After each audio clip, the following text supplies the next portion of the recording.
Okay, it is a great honour and privilege that I get to start another book with you, and we move on to our new book, Cogheart. So, without further ado, let us begin chapter 1. In fact, the prologue. Malkin pressed his forepaws against the flight deck window and peered out.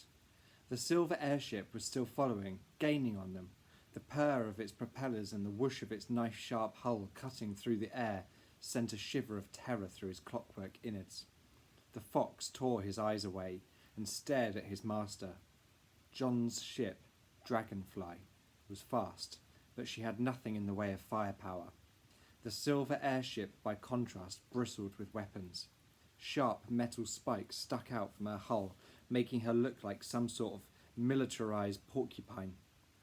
Just then, Dragonfly's rudder shifted, and she pitched as John twisted the wheel into a 180 turn to swoop back past her pursuers.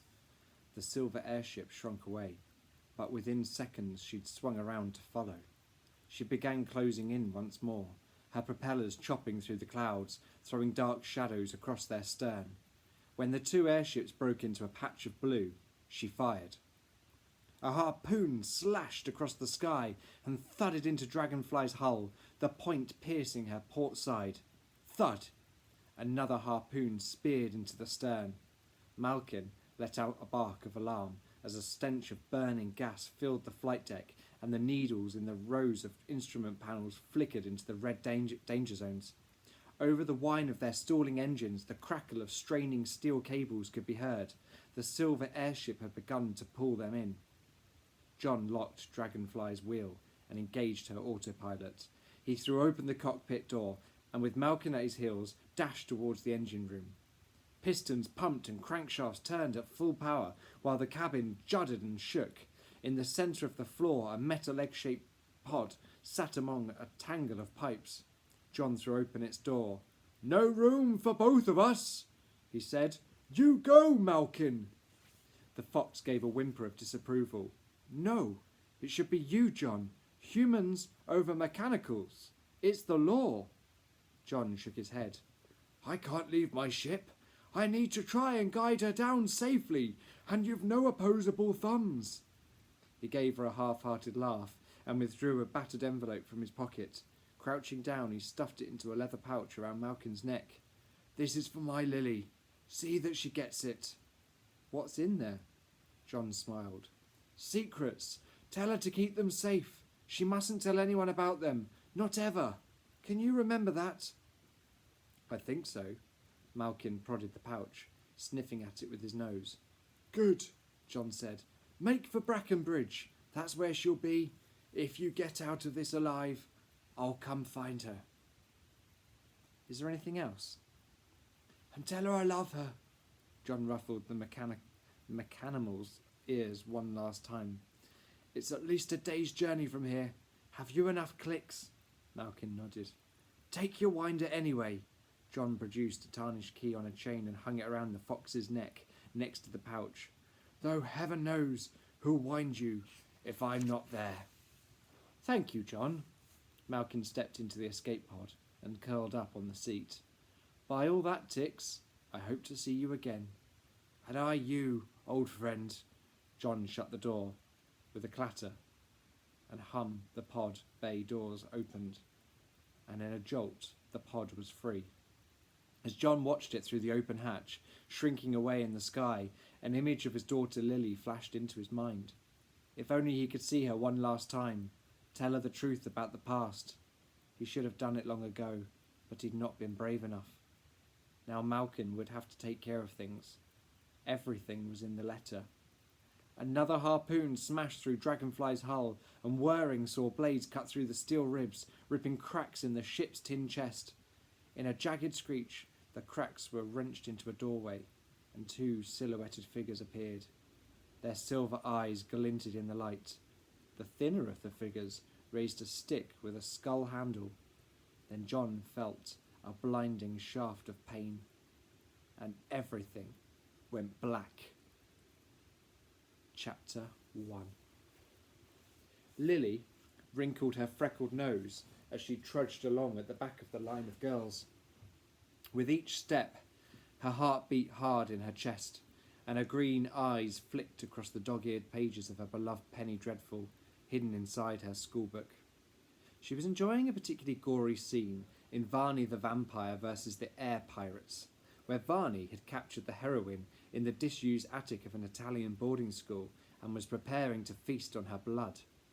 Lily had her pencil poised to mark up the gruesomest passages of the magazine so she could reread them later at her leisure. Another dubious volume, balanced on the crown of her head, wobbled with each step, but she didn't let it distract her from Varney. Heads up, eyes straight! With one copy of the Oxford Guide to Perfect Poise balanced on her head, Mrs. McCracken, Lily's middle-aged department teacher, led the gaggle of girls in a circle around the great hall, her flat feet slapping across the polished wooden floor. The Kraken, Lily called her, though never to her face. That would be far too risky. The Kraken was somewhat obsessed with posture. As for Lily, she barely gave it a second thought. In her opinion, it was better to read books than balance them.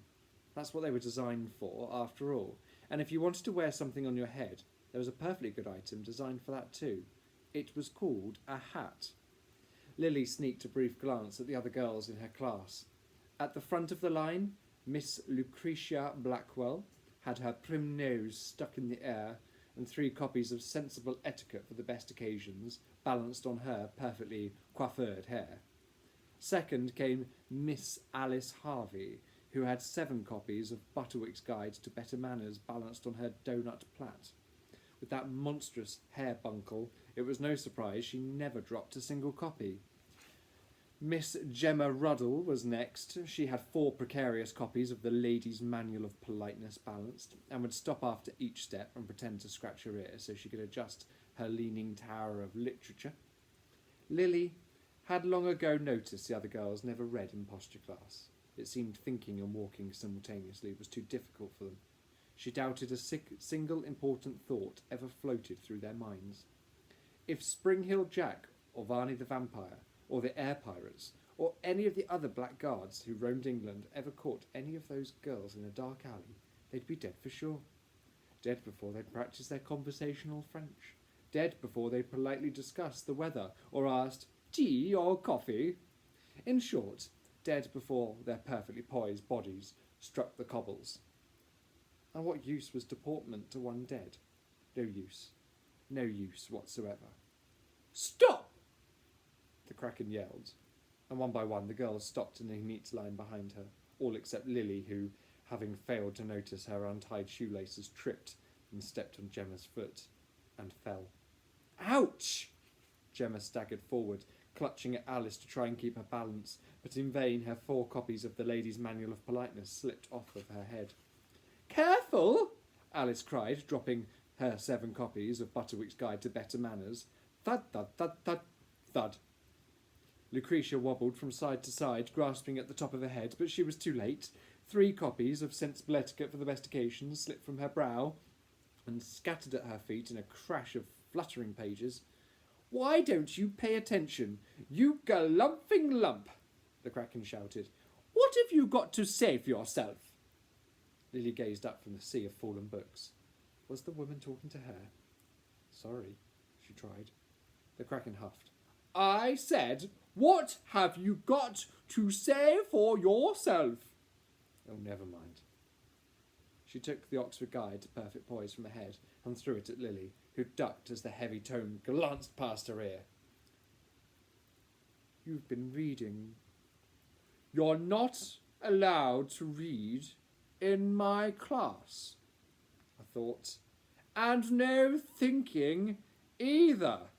The Kraken folded her arms across her chest.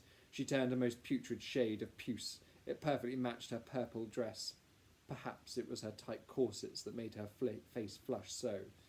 The bell rang and the other girls scrabbled across the floor, grabbing their books and slamming them shut. They piled the volumes on the Kraken's desk and lined up against the wall, waiting for the signal to leave. You may go, the Kraken said, waving them off with a hand, and the crocodile of young ladies filed out, whispering maliciously to one another. Lily just dusted down herself and stood to join with them. "Not you, Miss Grantham. I want words with you." The Kraken waddled towards her. "Why is it you think you can ignore my lessons in favour of these tall tales?"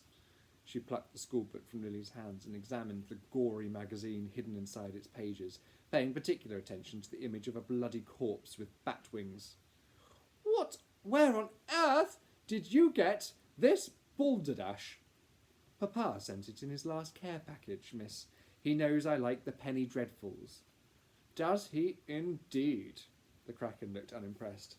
Lily continued, "He believes one should read a lot wider than deportment manuals if one plans to get an exceptional education. Don't you agree?" The Kraken weighed the magazine in her hand. "No," she said, "I don't. Besides, this sort of bunkum is not approved of by the Academy. It has no educational value. It teaches piracy and air combat. And what young lady needs to know that?" The Kraken took a deep breath. "No, I'm afraid, Miss Grantham, I have to confiscate it. And if you've any similar stories, you'd better just hand them over right now." Lily shrugged. "I don't have a single other magazine of that kind." "Nonsense! You've one there." "I beg your pardon, where?" "The one you're hiding." The Kraken craned her neck, trying to see what Lily had behind her. Lily passed the magazine from her left to her right. "I don't know what you mean." "Give it to me." The Kraken held out her shovel of a palm. "Fine," Lily glowered, handing over Spring-Heeled Jack and the Black Guards. "There! That wasn't so hard, was it?"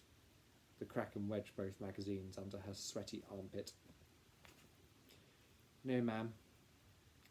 "Good." The Kraken handed Lily back her schoolbook. "Remember," she said, wagging a single finger, "if you've any more of these dreadful things, you can be sure I'll find them. Now run along. You don't want to be late for your next lesson. And straighten your pinny. It's wrinkled as an elephant's ear." "Yes, ma'am. Good afternoon, ma'am." Lily brushed at her creased pinny with an ink-stained finger and gave the Kraken a curtsy. But when the woman returned to her desk, Lily stuck her tongue out at her broad retreating backside. Then, with as much poise as she could muster, she flounced to the door and hurried off down the passage. Miss Octavia Scrimshaw's finishing academy for young ladies was a cluster of wind-blown red brick buildings that stood in a wild corner of England.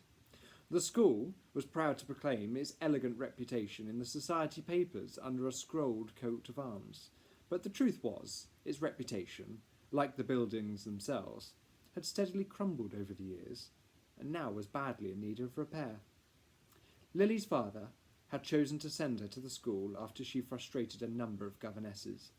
His main criterion: it was out of the way, and no one there would ask questions about her. He'd even given her a full surname, Grantham, a combination of G for Grace from her mother and Hartman, their real surname. He never explained why, or what he was trying to hide her from. But since the time of Mamma's death, he'd become preoccupied with keeping Lily's whereabouts a secret, even moving them from London to deep in the countryside. Lily suspected he was just a natural-born warrior, though he still insisted she have the life of a normal, well-bred Victorian young lady. The trouble was, Lily reflected as she sneaked up the last set of stairs to the girls' dormitory, she didn't want the life of a well-bred Victorian young lady, she wanted the life of an air pirate. Which was why, after her run-in with the Kraken, she decided to skip French conversation class and hide her remaining stash of penny dreadfuls before they were confiscated or, worse, destroyed, like every other vaguely interesting or illicit thing in this institution. The dormitory door was locked, but she knew how to deal with that. She took a hairpin from her bun of red hair, straightened it in her teeth, and popped it in the keyhole. Then she wiggled the pin about while turning the doorknob. It was a trick she'd practiced many times, first learned from the notorious Jack Daw, escapologist and thief extraordinaire. The book, not the man himself. although she wouldn't have minded having a few words with him about advanced lockpicking if they ever bumped into one another. Anyway, according to Jack, all you had to do was listen out for the click. There it was. Quietly, Lily pulled open the door and crept into the dormitory, her boots squeaking across the floorboards.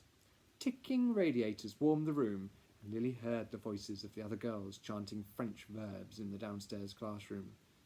A pale November sun hung above the opposite buildings, sneaking occasional beams of light in through the frost-covered windows to caress her face. Lily stopped beside her bed and pulled her penny dreadfuls from the drawer of her side table. She was about to push them under the mattress when she heard a faint, muffled sobbing. She glanced about. It seemed the dorm wasn't empty after all. Through a thin dividing curtain at the end of the row of beds, Lily glimpsed the silhouette of a hunched figure sitting on the corner of a mattress. She walked over and peered around the edge of the drape to find Molly Tarnish, the mechanical maid, sitting softly crying to herself, her metal shoulders shaking beneath her starched white pinny. Beyond her, the door to the servants' staircase stood ajar. Molly raised her head and snuffled away an oily tear. "Sorry, miss. I didn't hear you come in. I should probably go." "Oh, no need," Lily said. "I'm not supposed to be here either." She pulled a grubby handkerchief from her sleeve and handed it to Molly, who blew her nose with a sound as loud as a steam horn. "Thank you," Molly mumbled, returning the hanky to Lily. "Please, pay it no mind." Lily stuffed the damp rag, now covered in engine oil, back into her blouse sleeve. "But whatever's the matter?" Molly held up a bright pink sheet from a pile behind her. "I put these in the washer with the school blazers, and they all change colour. Miss Grimshaw's going to kill me when she finds out. She'll have me sent down the cog and bone merchants. Or worse, she'll strip me parts and melt me down like poor old Elsie." Molly burst into more inconsolable tears. Lily patted her back. "Don't cry, Moll. We'll think of something. Maybe I could write to the school board on your behalf." Molly gave another choking sob. "Oh, please, miss, don't get them involved. I beg you." "Well, all right then." Lily examined the row of iron bedsteads, thinking. "I know," she said. "Why don't we use your dyed sheets on the bottom of the beds? Then we can use the old white ones as top sheets to hide them." Molly sniffed. "Do you really think so?" "I don't see why not," Lily replied. "Come on." She unfolded a pink sheet and pulled the covers off the nearest bed. Molly watched her for a moment, then stood to help. Working together, it didn't take them long to change the majority of the beds, and once the blankets were on, you could hardly tell the bottom sheets had been dyed the wrong colour. They'd nearly finished, and were making up the last mattress at the top of the dormitory, when a noise made them both whirl around. Alice Harvey was standing in the doorway, with Lucretia Blackwell, their faces scrunched into sneers.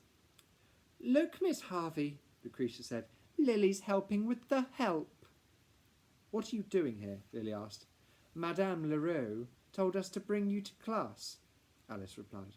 "We're doing chapter 22 in the art of making polite conversation in French." "I'm not coming. I don't feel like it. Anyway, Madame wouldn't know polite conversation if it bit her on the behind." She threw a sideways glance at Molly, who bowed her head and stifled a wheezing laugh. "How dare you!" Lucretia grabbed the last of the sheets from Molly and threw them on the floor. "Look what you've done, you stupid mech! You've dyed them pink!" "I'm sorry, miss," Molly mumbled back. Lily balled her fist. "Why don't you leave her alone?" she said, stepping forward to shield Molly from the two girls. "What business is it of yours?" Alice asked. "She's a friend of mine." "She? She?" Lucretia folded her arms across her chest and gave a disdainful laugh. "It's not alive, Lily. Mechs aren't living." "Besides," Alice scuttled closer to Lucretia, "everyone knows mechs and humans can't be friends. Mechs have no feelings." Lily sighed. It was exhausting dealing with such idiots. "Don't be ridiculous," she told them. "Of course they have feelings. They're no different to you or me." Lucretia tutted at her. "Oh, Lily, Lily, how wrong you are. Let me show you." She whipped out a hand and struck Molly round the head. Molly's eyes flared, but she didn't respond. You see, Lucretia said, it didn't even flinch. Creakily, Molly rubbed her head. She bent down and gathered her drop sheets and stepped to the servant's door. Please, missus, don't fight on my account. I am sorry, but I must go. I've work to do. Go then, Mech. Run along before you're thrown on the scrap heap. She smiled triumphantly at Alice. Lily had never wanted to hit anyone so much. She could barely stop herself, but she did, because she made a promise to Papa to behave, and behaving meant not causing trouble. Even so, as she ground her teeth and watched Molly hurry from the room, the anger ticked away inside her chest, threatening to explode. Lucretia gave a haughty snigger, and Alice joined in. Finally, Lily could take it no more. There was not causing trouble, and then there was standing up for what was right, because mechanicals deserved to be treated like anyone else. Listen, you pair of simpering, fat-headed dolts. If you ever speak to Molly that way again, I'll... You're what? Alice sneered. Don't you threaten me. Lily bit her lip and thought better of her reply. Alice broke into a horsey smile. See, you snotty little runt, you won't do anything, and that's the truth. Just because you're a mech lover, you think you can boss us around. Well, you can't. Now apologise immediately, and we'll forget the whole thing. Lily shook her head. You'll never apologise to Molly, so I'm not apologising to you. As you wish. Alice lunged at Lily, making a grab for her hair.